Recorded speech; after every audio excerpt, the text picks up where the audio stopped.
5 నెలలుగా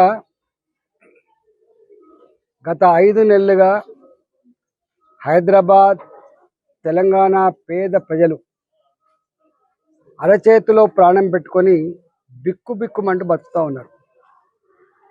మొట్టమొదటి ఎక్కడ మొదలైంది?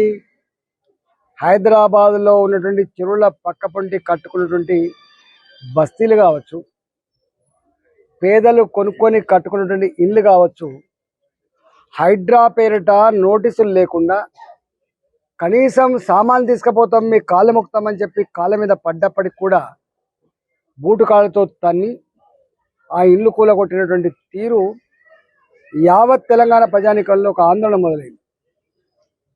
ఈ ముఖ్యమంత్రి పేదల కోసం, ఈ ముఖ్యమంత్రి ఏదో ఉద్ధరిస్తాడని చెప్పి మేము ఓట్లేస్తే ఈ ముఖ్యమంత్రి వాలకం చూస్తూ ఉంటే పేదల ఇల్లు కూలగొట్టి గూడు లేకుండా చేసి ఇలా మా బతుకుల్లో మట్టి కొడుతున్నాడు అనేటువంటి భావన అప్పుడే వచ్చింది. నేను 4-5 నెలలుగా అనేక చెరువుల దగ్గర తిరిగినా. అది షెఫిల్గూడ చెరువు కావచ్చు, అది అల్వాల్ చెరువు కావచ్చు, బోయినపల్లి చెరువు కావచ్చు, కూకటపల్లి నల్ల చెరువు కావచ్చు, ఇవాళ 70 ఏళ్ల క్రితం కట్టుకున్న ఒడ్డెర కాలనీ జొన్నల బండ కావచ్చు.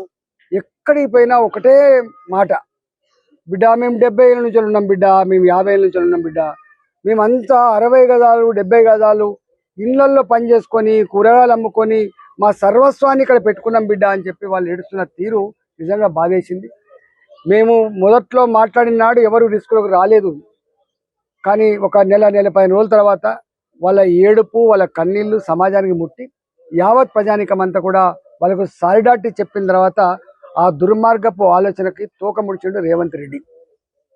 ఆ తదుపరి వెంటనే మళ్ళీ మూసి ప్రక్షాళన అని తెచ్చింది. మూసి ప్రక్షాళన అనేది ఒకవైపేమో ఎవడన్నాడు 1,50,000 కోట్ల రూపాయలు, ఆయనే స్వయంగా ఈ మూసీని 1,50,000 కోట్ల రూపాయలు పెట్టి లండన్ నగరంలో ఉన్నటువంటి తేమ్ నది లాగనో, లేకపోతే మొన్న వాళ్ళ మంత్రులు ఎమ్మెల్యేలు ఏ దేశానికైతే పోయి వాళ్ళు చూసొచ్చిండ్రో అలాంటి గొప్ప నది నిర్మిస్తామని చెప్పినటువంటి రేవంత్ రెడ్డి ఇవాళ ఒకవైపేమో ఎవడన్నాడు మేము ఎక్కడ కూలగొడతలేము, ఎక్కడ ఎవరిని ఎల్లగొడతలేము, ఎక్కడ కూడా ఆందోళన పడసక్కలే అని చెప్పి ఒకవైపు చెప్తూనే మరోవైపు మొన్న 140 కోట్ల రూపాయలు డిపిఆర్ కోసం ఇచ్చిన ఆ రిపోర్ట్ వస్తుందని చెప్పి ఒకవైపు చెప్తున్నాడు. మొన్న నల్లగొండ జిల్లా రైతాంగాన్ని రెచ్చగొట్టే ప్రయత్నం చేసి హైదరాబాద్లో ఉన్నటువంటి బస్తీ వాసులు అడ్డుకోవడం వల్లనే మూసి ప్రక్షాళన జరుగుతలేదు, దాని వల్లనే చెర్లల్లో రసాయనాలు నిండుతూ ఉన్నాయి, దాని వల్లనే మీ పంటకుండా పోతున్నాయని చెప్పి వాళ్ళు రెచ్చగొట్టే ప్రయత్నం చేస్తున్నాడు.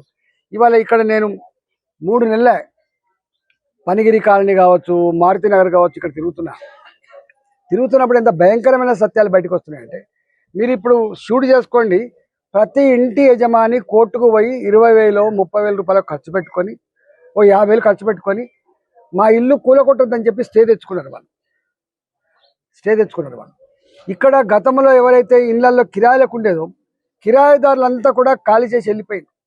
కిరాయి మీదనే బతికే కుటుంబాలు ఏవైతున్నాయో వాళ్ళు రోడ్ల మీద పడ్డారు.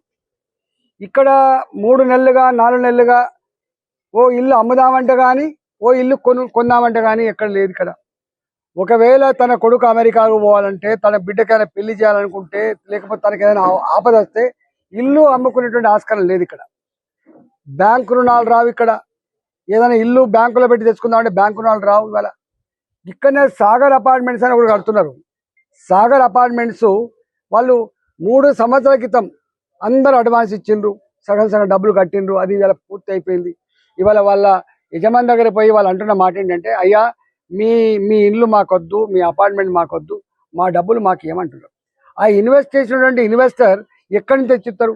ఆయన మాట ఏంటంటే, నాకు మరో మార్గం లేదు సారు, ఆత్మహత్యనే చేసుకోవాలి, లేకపోతే నేను ఇళ్ళన్నా అమ్ముకోవాలి తప్ప వేరే మార్గం లేదని చెప్పి మాట్లాడుతున్నాను.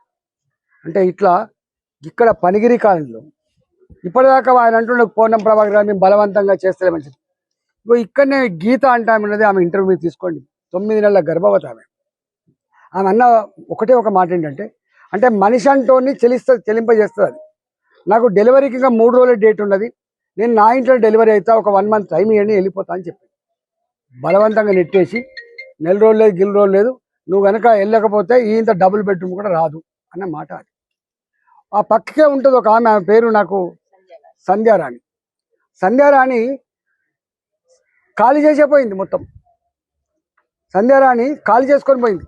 పోతుంటే కాలనీ వాసులు అడ్డుకొని పోలీసులు ఏం చేయలేరు, గవర్నమెంట్ ఏం చేయలేదు, మేము ఉంటాం మీకు అండగా అని చెప్పి మళ్ళీ సామాన్లు దించిపిచ్చి అక్కడ ఉంచారు. ఇంకొక ఆమె టైలరింగ్ చేసుకొని బతుంది, ఆమె భర్త లేడు పాపం. తన ఊర్లో ఉన్న సర్వస్వాన్ని అమ్మి ఇక్కడ చిన్న షెడ్ వేసుకొని మిషన్ కుట్టుకొని తన కుటుంబాన్ని తన పిల్లల్ని పోషించుకునేటువంటి మహిళ. ఆమె పేరేందో నాకు తెలియదు, కానీ ఆమె ఏడుసుడు అంటే మామూలు ఏడుసు కాదు. ఇక్కడ ఒక ఆయన